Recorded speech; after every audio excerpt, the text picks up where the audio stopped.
Gardasilu is probably the single worst mass vaccine that we've ever seen.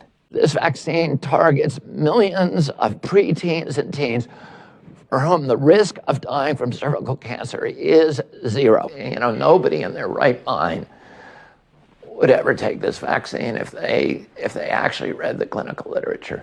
The death rates in the Gardasilu trials were 37 times the death rates for cervical cancer.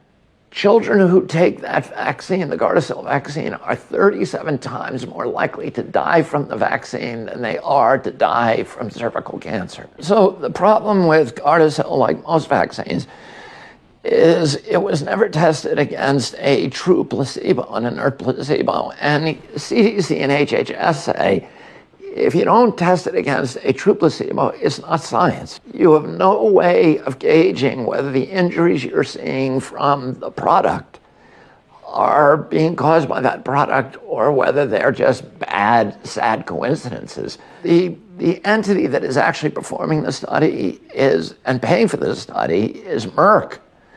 So Merck got to decide which injuries were being caused by Gardasilu and which were just bad coincidences.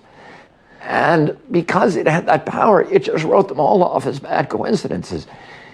You can do that when there's no placebo, because the injuries they were seeing in the control group, where the girls were getting aluminum neurotoxins, were identical to the injuries they were getting in the Gardasilu group. So they said, well, we don't have to report any of these as vaccine injuries.